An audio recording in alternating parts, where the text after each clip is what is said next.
Hey, welcome back to Aircraft Adventures. I'm Liam Locke, and we are back in the Microsoft Flight Simulator 2020 edition. And today we've got a quick flight lined up for you. We're going to take a flight up the West Coast from San Diego International Airport to San Francisco International Airport. Today we'll be flying in the Airbus A320neo, by far my favorite jet airliner in the Microsoft Flight Simulator, not because that it was any better than the other jet airliners that were included, but because the fly-by-wire simulation folks have added their A320nx package, which gives us some additional modeling and controls inside the aircraft. So it just makes it more enjoyable to fly, brings it back to the level of some of the payware aircraft that I've become accustomed to flying from PMDG and Aerosoft and folks like that who put out the aircraft. This is obviously early morning at San Diego, about 6:30 in the morning, probably a commuter flight, people hopping on Air Alaska to head up to San Francisco for work this morning, maybe a couple of meetings. So that's how we're going to play it, and that is the plan. I did file my flight plan with SimBrief. I used the SimBrief export of the flight plan to import into Microsoft Flight Simulator.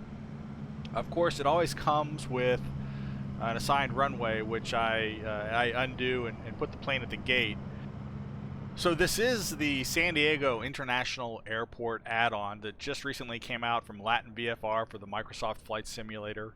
I really like what they've done with this product. Some great detail added into the airport, some nice textures, some good modeling. I really do appreciate the detail they put into this.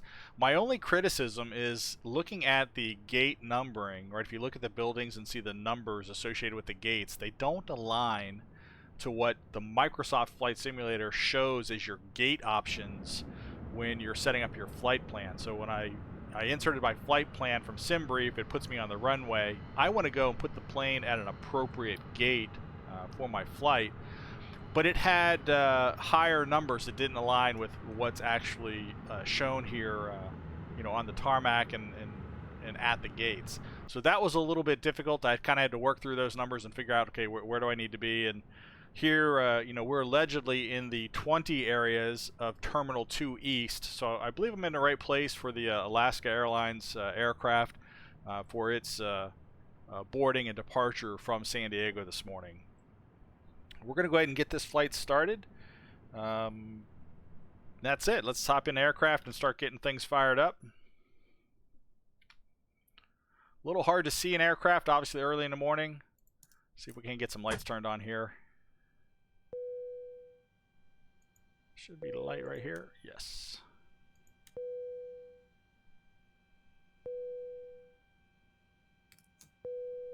So get this power turned on. That's going to give us the radio. Yep, got the radio. We need to request power. Now, Lindbergh Field is what this field was actually referred to before it came San Diego International Airport. I had to look that up. Let's hope that we're in the right position. Alaska 1018, could you please send a ground power unit? Alaska 1018, no ground power unit is available. See, that's what I was afraid of. So the parking at the gate can be a little bit off, and you might encounter this. One thing that you can do to fix that is we need to adjust the aircraft. Now, I'll tell you, in my experience, it is almost impossible to go into slew mode, which is how you can move the aircraft around, and use the number keys to slide it around, because literally one press of the number key moves you like 200 yards across the airport. It's absolutely crazy. So I read a really good tip online that if you want to do some fine-based controls of repositioning the aircraft, you need to realign the slew movements, right? The movement forward and back, left and right, to a joystick or a controller, something that you can give little adjustments to. So I've got mine tied up to my flight stick. We're going to adjust. Now the other thing I don't like is I haven't figured out how to relocate the camera. So if I go into slew mode, all I want to do is I want to bring the aircraft forward a little bit. So I'm going to use my joystick and just try and go ever so forward here slightly. Whoop, a little bit much. Go back just a little. I mean, even with a joystick, it can be really touchy. There we go. Back just a little. Oh, too much again. Forward just a little. Come on. So let's take a look at that. Get out of slew mode. So now I'm a little more forward if you look down here. So I might be in a little better position for the power supply as well as the jetway to connect up to the aircraft. So let's give it a shot. Lindbergh Ground Alaska 1018, could you please send a ground power unit? Hey! Alaska 101, aided ground power unit is on the road.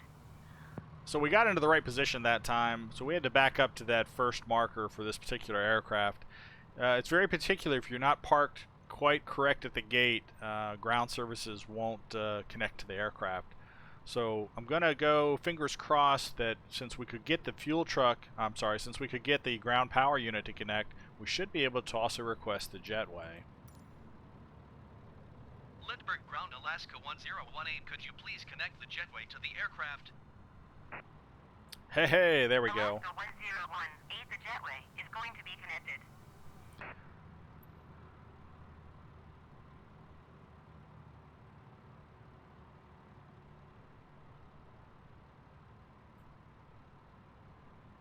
Now I'm curious, not all of the jetways that connect up to the aircraft have the little shroud that goes up against the aircraft. This one here is working, so I think it was one airport, where was I? I was back, I think I was in Miami actually, where it didn't work. Interesting. I'm glad to see that it works here. So we're connected. Let's get back in the aircraft and continue with our startup. Now that we've got ground power, legitimate ground power, we'll go ahead and get that powered on. Just going to get some controls put in the right place, although these don't really do anything yet. Just visually, I like to have them in the correct place. Just that's what I'm accustomed to doing. We've got power on. We'll go ahead and get the nav system to start to align. I'm going to work down my panels here kind of quickly. Crew supply, we'll turn that on. Go ahead and get the nav logo light on. Get the wing light turned on. I just do it just to help with visibility outside, especially since it's dark. We'll get the seatbelts turned on. We'll get our non-smoking set to auto. Emergency lights armed, good to go. Get my controls lit up so I can see them a little better. No other changes here. This is good. We'll go ahead and turn the fuel pumps on. We'll be starting the APU here momentarily. Quick check of the fire system.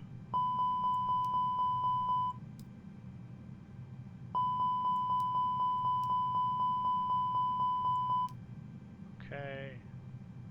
Nothing else to change here. Let's go down. Take a look at the displays. So primary flight display, navigation display. Turn these up just a little bit.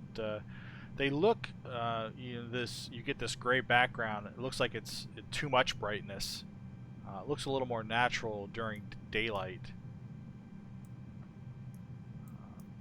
And I think these dials are backwards. I thought it was the center one that controlled the intensity of the weather overlay that's put on the navigation display, but I think it's this back one here. And then this front center dial works with the actual navigation display brightness. So we just turn that up just a little. We'll go ahead and turn on Flight Director. Now I'm kind of going through this startup very fast, just to not spend so much time on the cold and dark process, just to get us going. I do turn up the display intensity on the ECAM pages just a little bit. Right, it is morning, a little dark outside, so we'll put on some of our... Oh, wrong way, where are you going? Floodlights up some. The integrated panels we'll turn up to about 12 o'clock. Not going to do the weather quite yet. Parking brake is on, rudder is centered, normal, engines are off. We'll do our floodlight here on the center pedestal. Yeah, we'll do that just a little bit bright. Go to the first officer's side, do the same thing with his displays, his primary flight display and navigation display.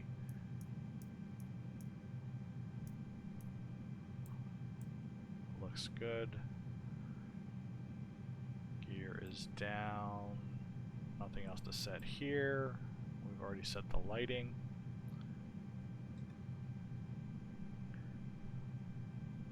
Alright.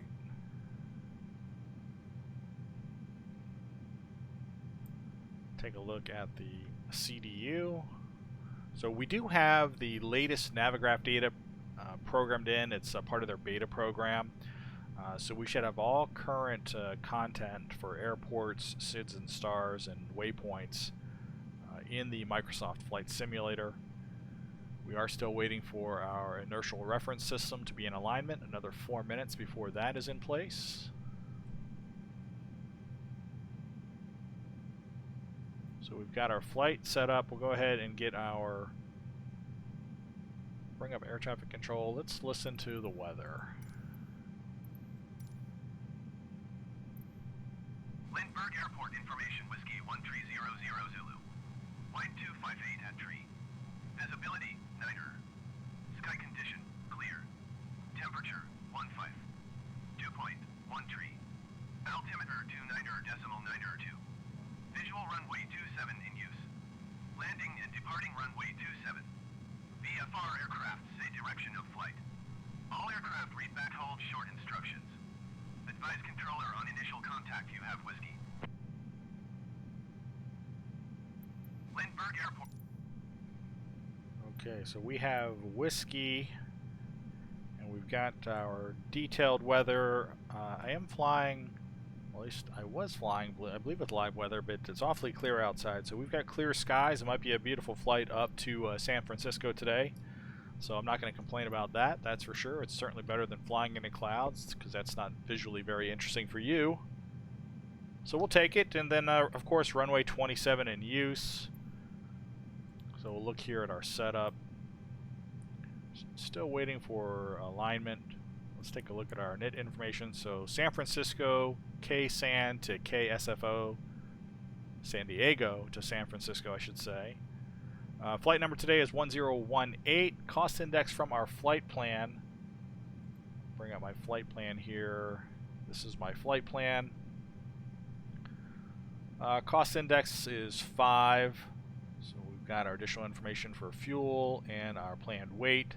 Recall that we will have to manually do the conversion from kilograms and metric tons into pounds, which I've already done those numbers in advance to save us a little bit of time. So we'll go back and program in our cost index. Our flight level is 360, so 36,000 feet.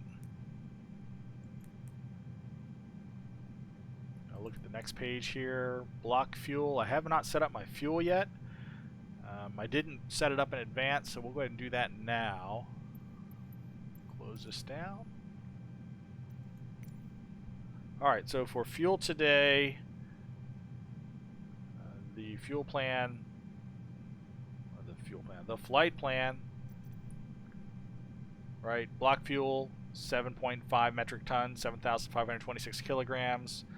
Reserve, right up here, is going to be 3.6, we'll say thereabouts, 3.6 for reserve. And then the cargo information that we'll come back to a little down the flight plan here. So no cargo, but we do have payload of 17.9 metric tons from 172 passengers and their associated luggage. So now we'll go figure that out, what that needs to be. So for fuel, we need to get 7,526 kilograms, which the math comes to 16,592 pounds. Currently we're sitting with 23,450 pounds, so we can drop this down here a little bit. Let's see, 20,000, need to go down to 16,592. 16,592, that's pretty close. Let's go with 36.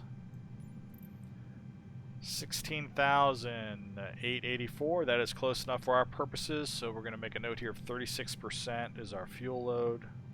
And then for passengers, payload of 17.9 metric tons, that translates to 39,462 pounds. And currently we're sitting with a payload of 20,000 pounds.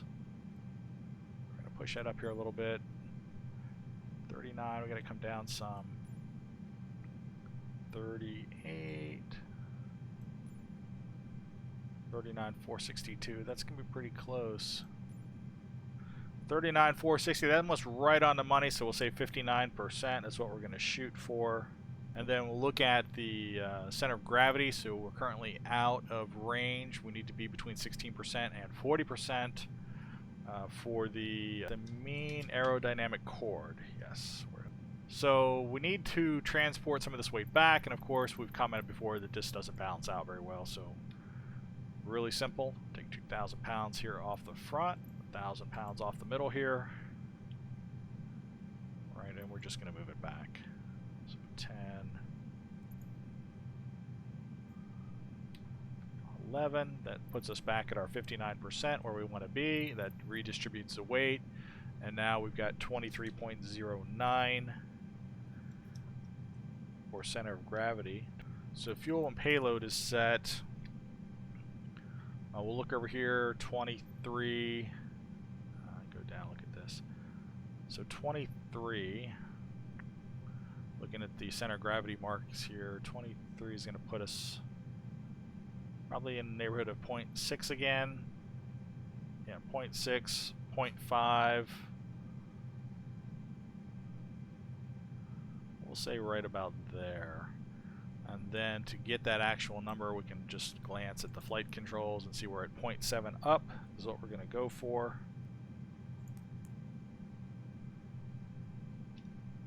Now we'll look at the fuel.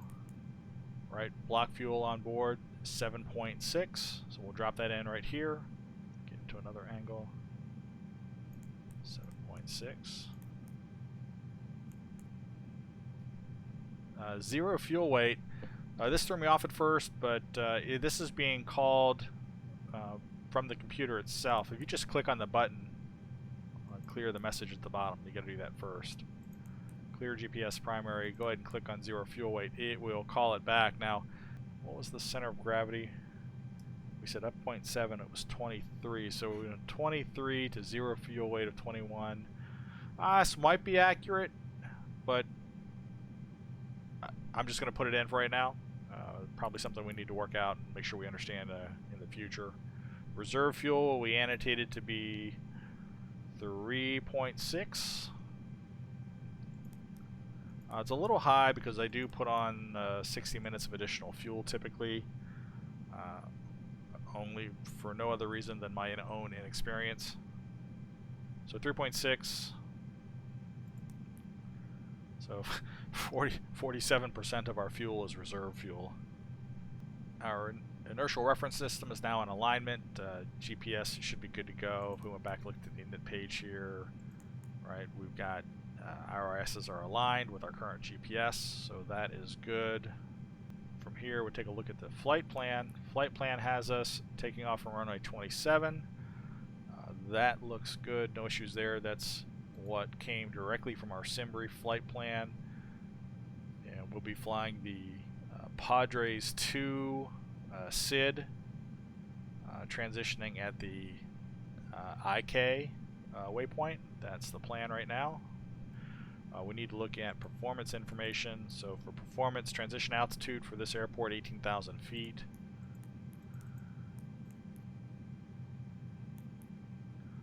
Thrust reduction, so above ground level at 1,500 feet. We're going to do flaps 1 takeoff today, flaps 1, and you don't have to do this. I got accustomed to seeing this in the other Airbuses I would fly in FSX.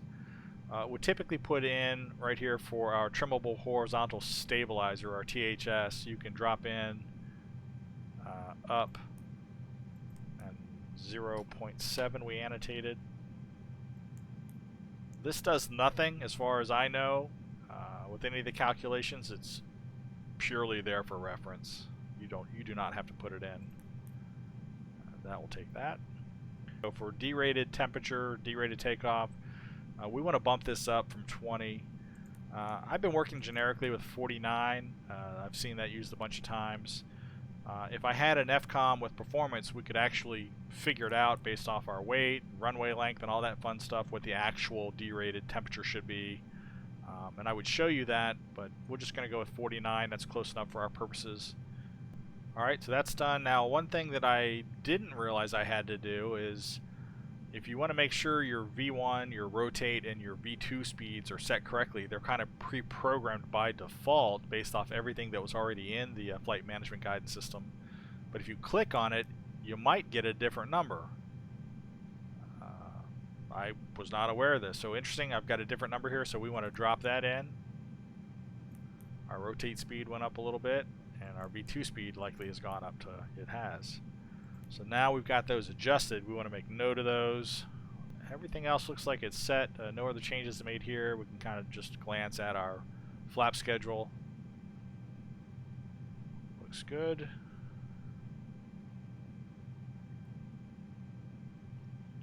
Alright, and with that done, we're going to go to air traffic control and get our IFR clearance filed. Lindbergh Ground Alaska 1018 IFR to San Francisco, ready to copy. Alaska 1018 is cleared to Sierra Alpha November Foxtrot Romeo Alpha November Charlie India Sierra Charlie Oscar India November Tango Lima Airport as filed. Takeoff runway 27 climb and maintain 6,000 feet. Departure frequency is ONE 25.15 squawk tree 553.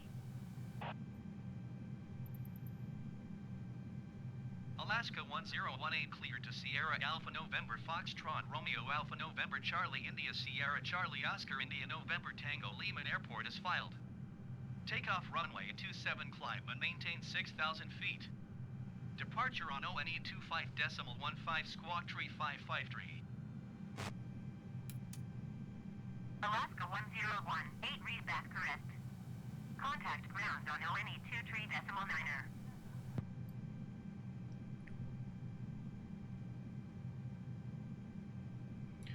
You'll notice there when I filed my IFR clearance that the flight simulator actually responded to it immediately. That's because I discovered the AI configuration up here under AI control.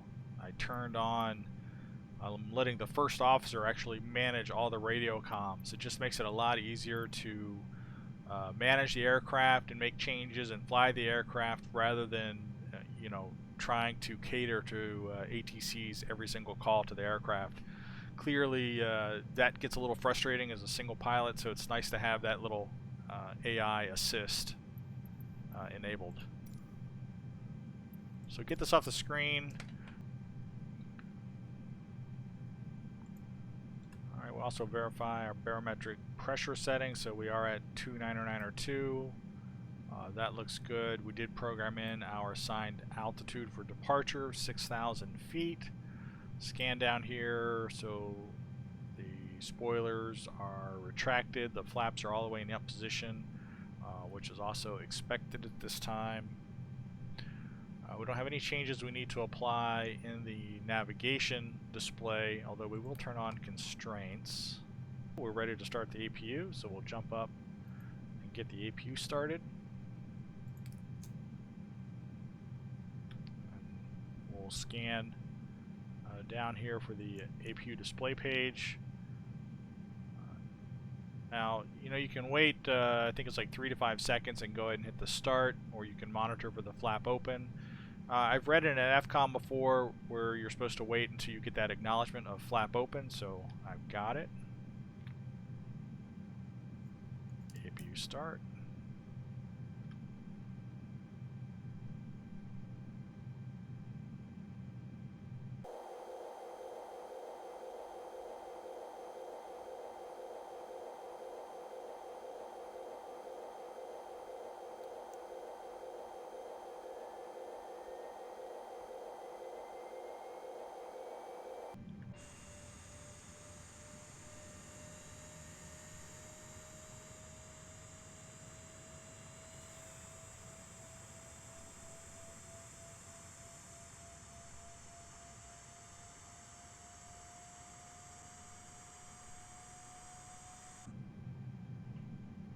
Alright, we've got power coming from the APU. There we go. We've got bleed pressure now as well. Turn on APU bleed. Drop our external power connection. I just noticed outside that the ground power unit was no longer connected to the aircraft, so I'm not sure what happened to him. He decided, I guess he had some other aircraft he had to go and provide power to. Pulled the plug on us. Fortunately, we didn't lose power. We've got the magical power connection always at the gate, it seems. You'll notice that this avail light is always available whether you've got power connected to the aircraft or not, whether you've got the jetway connected or not, so not a very realistic setting on the aircraft. So we want to figure out what our pushback direction is, so we can go ahead and get, I think we're all set. We'll just scan our controls here real quick. We'll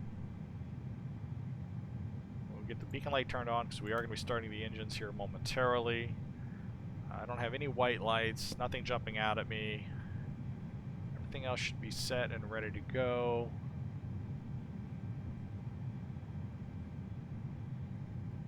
Yep, we should be good.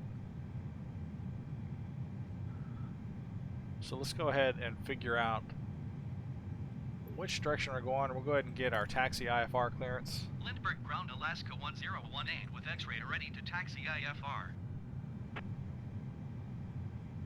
Alaska 1018 taxi to and hold short of runway 27 using taxiway Bravo, Bravo 1. Contact tower on 118 decimal tree when ready.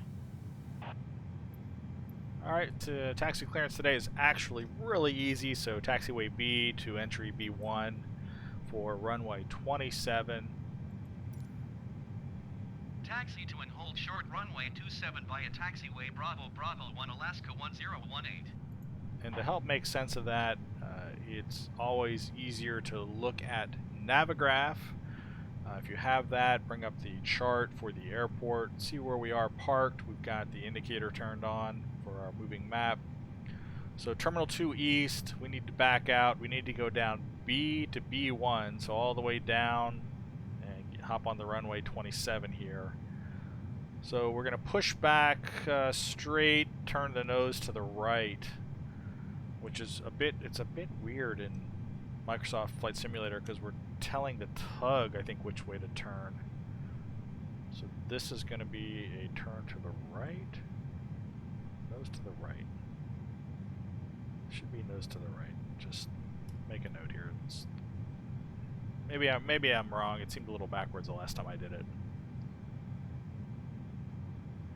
All right, it's back to ground services.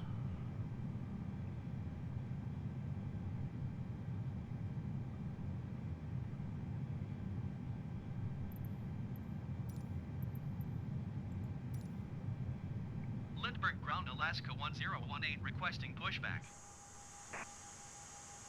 Alaska 1018 pushback request accepted. That automatically disconnected the jetway from the aircraft, which is good. Notice that the plane is starting to push back without the tug, so I don't like this, and I'm not sure why it's doing it. And you'll notice that it's moving at a really slow rate, and I pointed this out last time. It's because the parking brake is on, so we'll disengage the parking brake here. And we will say pushback steer to the right. Yeah, let's just give that a shot here. Make sure we're further back here.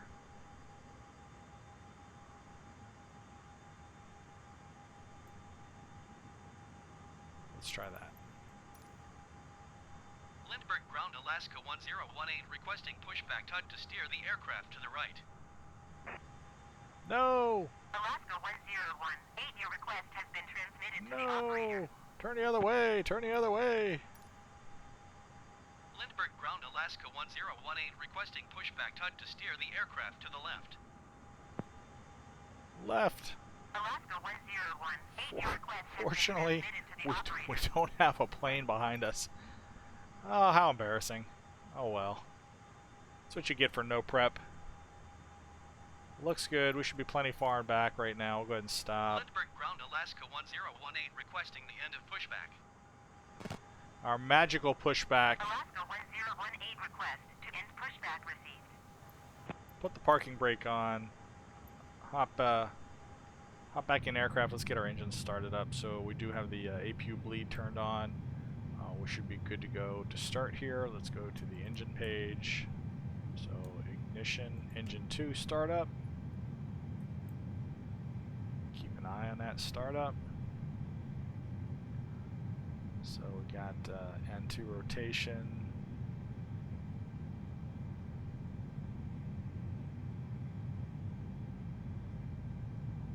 Okay, we got ignition. Fuel flow is starting to flow. Okay, exhaust gas temperature is going up, so we're in good shape here. Things are looking good. So this is a good chance for me to tell you just some brief highlights about the San Diego Airport as we watch this engine start up. Found out that, I think I already mentioned earlier, that San Diego International Airport is also known as Lindbergh Field, which you've heard numerous times with ATC so far. This airport is 3 miles northwest of downtown San Diego, California. And all of these numbers are going to get blown out of the water considering the 2020 pandemic and how virtually everything touristy, flight, cruise, everything, even with transportation, is way off the mark for this year. In 2019, you'll find it interesting to know that San Diego International exceeded 25 million passengers through the airport, including 1 million international passengers. So pretty good numbers. And I personally found it pretty interesting that the airport is the busiest single runway airport in the United States, and apparently the 3rd busiest single runway in the world. Who knew? I had no idea.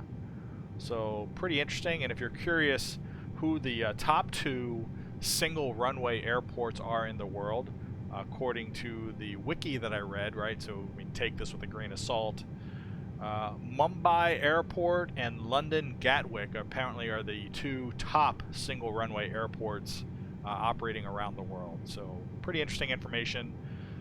Looking at the engine, we do have a good startup on engine number 2, so we'll go ahead and start up engine number 1.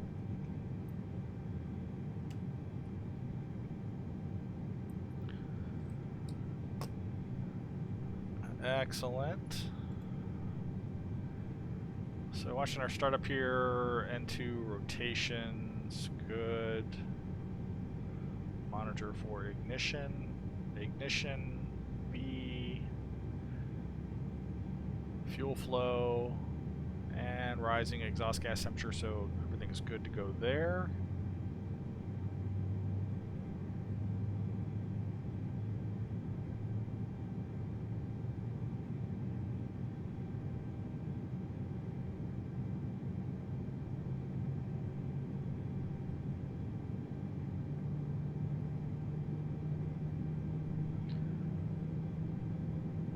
So that's looking pretty good. While that starts up, we'll go ahead and get our lights situated. So we're getting ready to taxi, get our taxi light on. I'm going to turn the runway turn-off lights on. I'm going to put our strobe up under the auto position, not the on position. Just double check instruments. Everything is good. We'll be turning off the APU here momentarily.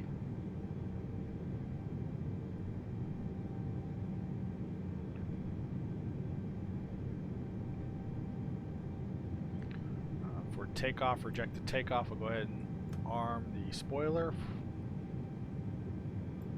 We'll go ahead and deploy flap 1.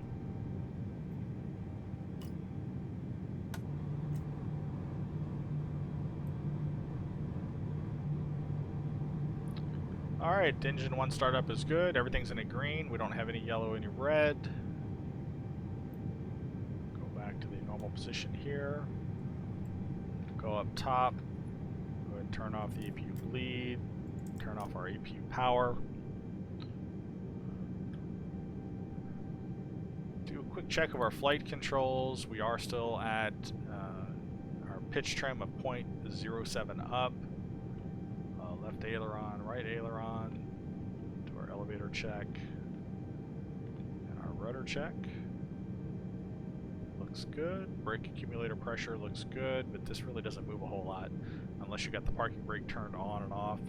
Notice off, on. That's really the only activity I see from that. I have never seen the pressure change yet, so I don't think that that's been fully modeled. We did get our transponder, which is already set, so we're getting ready to drive around the airport. We'll go to TA, traffic avoidance. Everything else should be set.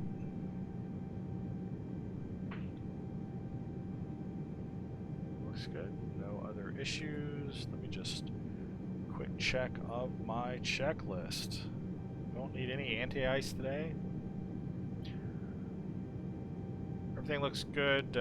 We have not purposely set the auto brake system because right now there's a bug in the aircraft where if I was to set the max auto brake, as soon as I hit the brake during taxi, it disengages this auto brake mechanism. And the cabin check is the cabin crew still busy doing what they need to do in the back.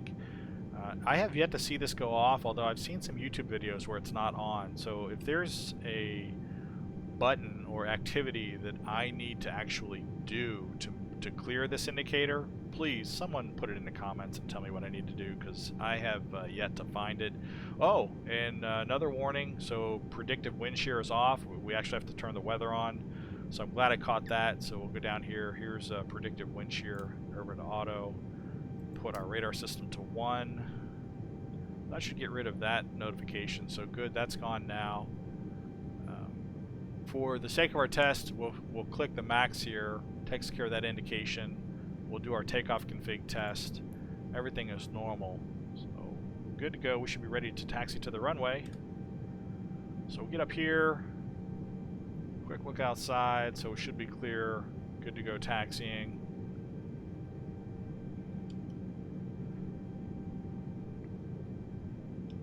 Alright, make our way down to runway 27.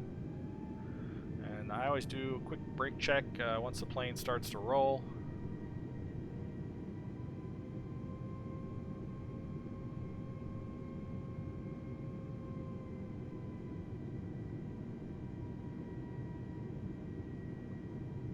Where's my taxi line? I think it's right here. Let's take a look outside. Yeah, that should be my taxi line.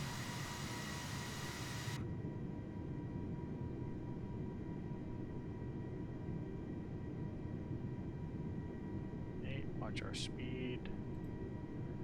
Should be coming up to B right directly here in front of us.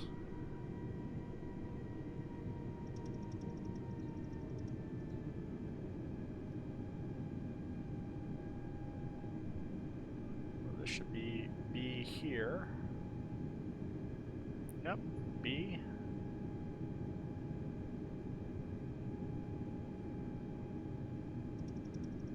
Now I'm running, my simulator is running pretty high-end system, fast CPU, fast video card, running the 2080, not the TI, but the 2080 Super.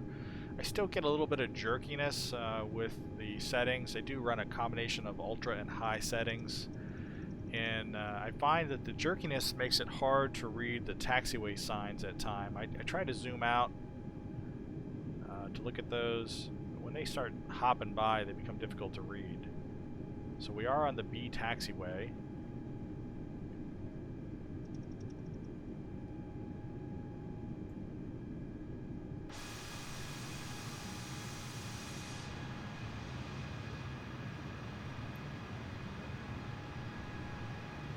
Heading down all the way for B1.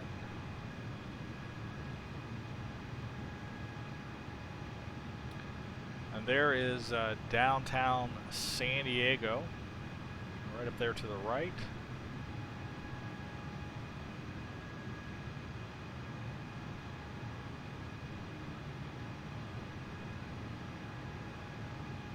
Got a vehicle approaching up here. Hopefully you're going to go somewhere and get out of my way. 1018, hold position, caution, other traffic. Alaska 1018, continue taxi. Alright.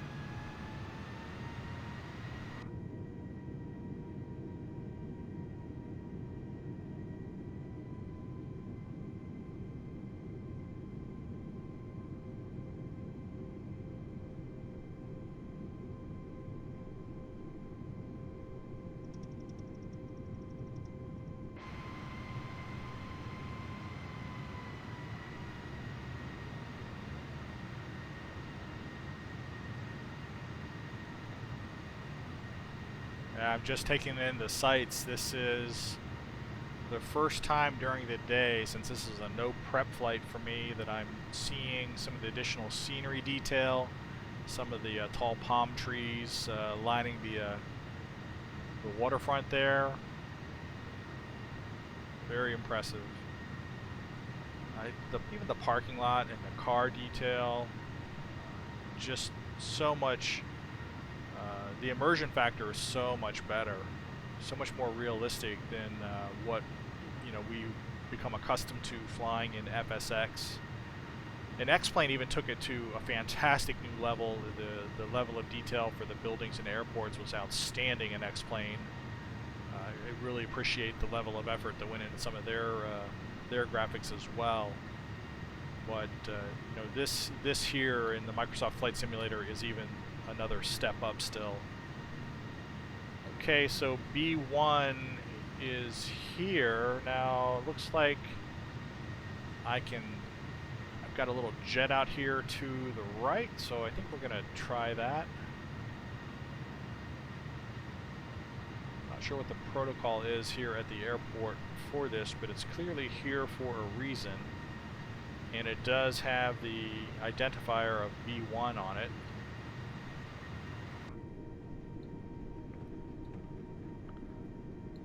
Watch our speed coming into the corner here.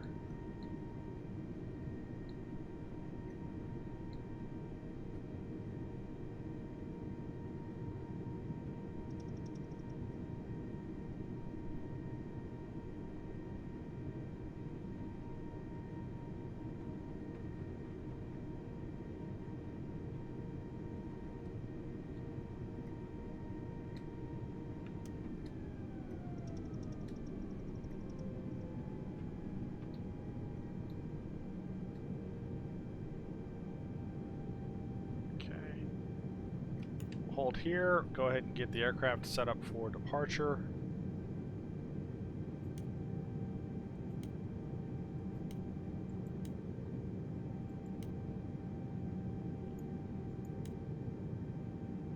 Everything else there is fine.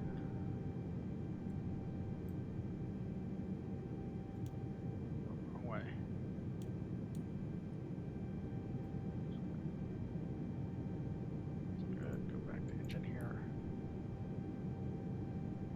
We're not going to use the max. We're not going to set the auto brake max yet because, again, I'm going to need to brake a little bit once I get lined up on the runway, unless I do just a rolling start, which I will probably end up doing. 6,000 feet set. Flight director's on. We're ready for climb and nav is enabled. Everything looks fine. I think we're fully configured for takeoff.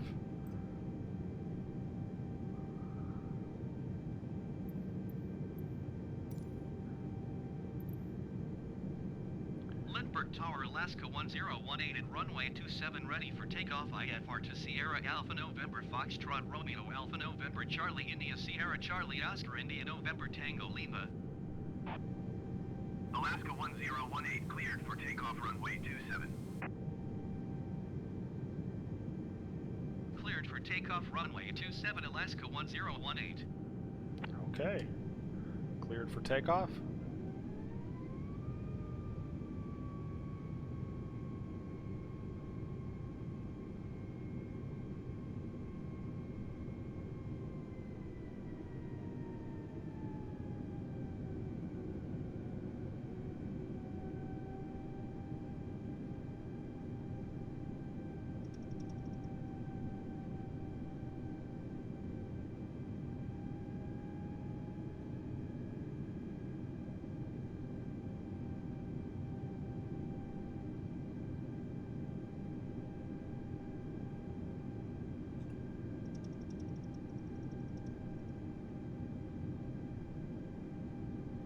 Alright, we'll go ahead and do a rolling start here. Engine's up to 50%. Go ahead and grab our chrono and do our max configuration.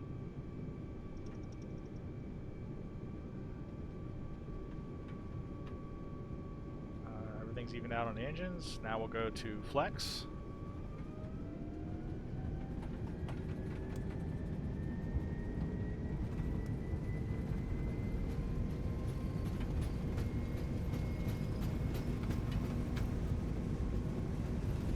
500 knots.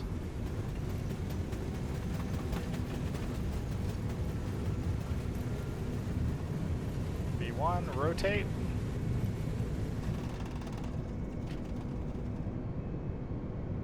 Positive rate of climb, gear up.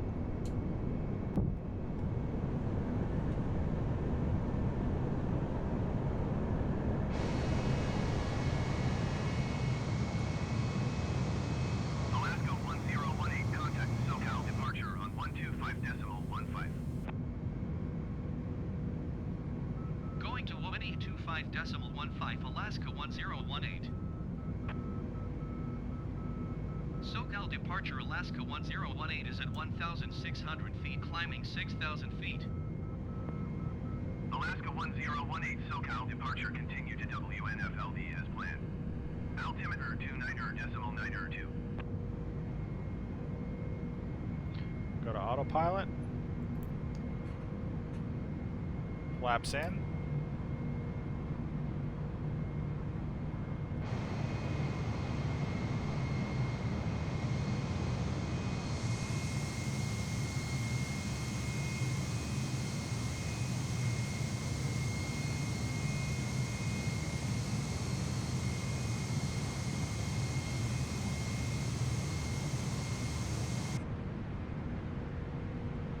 Down here and get the spoiler unarmed.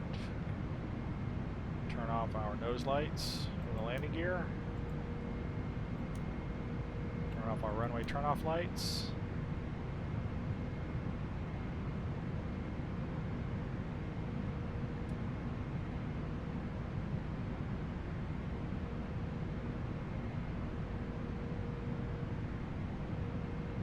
Climbing to 6,000 feet.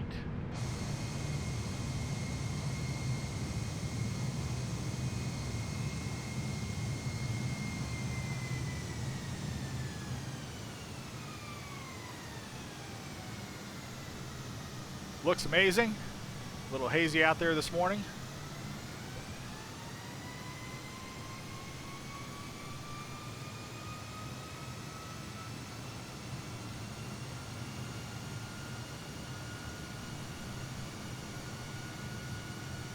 Alaska 1018, climb and maintain 12,000 feet.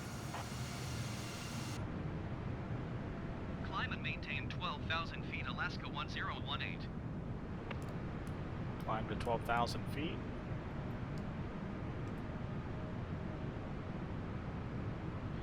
Thrust climb, climbing. Excellent.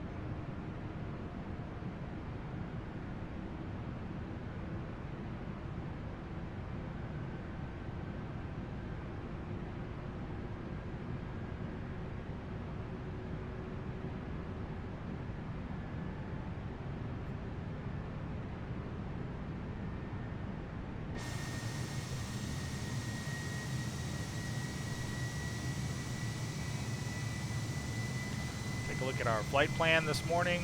Alaska 1018, contact Los Angeles Center on 134.575. You can see here in Navigraph, Going to 134.575 Alaska 1018. should be a nice flight up the coast. Los Angeles Center Alaska 1018 is climbing through 8,100 feet for 12,000 feet. So we're going to have Alaska 1018, Los Angeles Center. Continue to KERNL as planned. Altimeter 29.92. so mostly over the water until we get up near Thousand Oaks, Simi Valley, California. We'll spot check and look out periodically and see what we can see, but it looks like we might be a little ways off the coastline.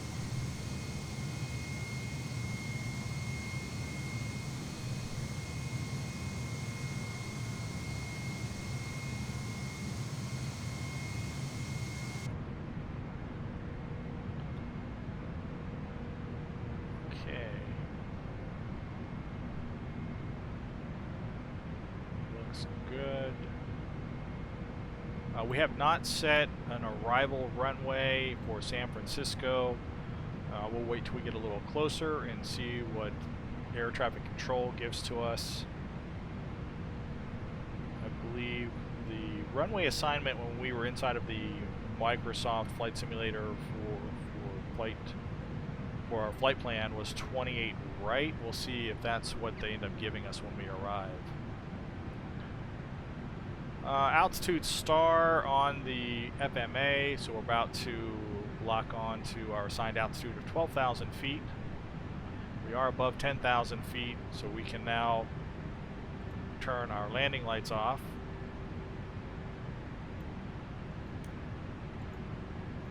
Alaska 1018 climb and maintain flight level 180.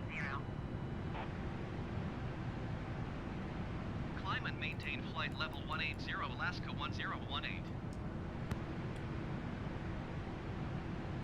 Okay, thrust climb again, climbing to 18,000 feet.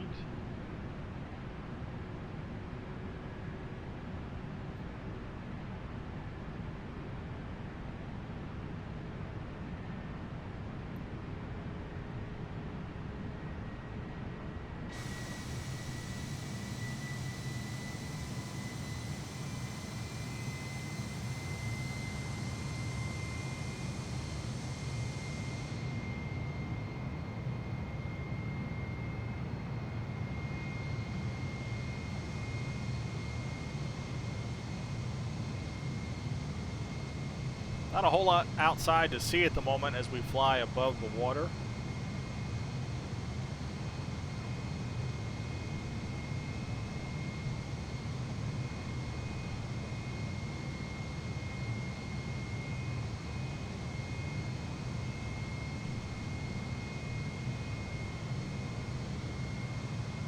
All right, well, our cruising altitude is going to be 36,000 feet today. We're going to continue our climb up to 36,000 feet on our way to San Francisco. We'll track this flight along until we get closer to the, our top of descent. Going down to San Francisco, we'll come back and pick up this flight at that point. I do appreciate you taking time to watch this video. This is part one of our trip from San Diego to San Francisco International Airport. I'm Liam Locke. This is Aircraft Adventures. Please click that thumbs up if you like this video. I hope you did. And if you want to see more of this content, click the subscribe button. And I look forward to seeing you again next time. Come back and see part two. We'll see you then. Thanks. Bye.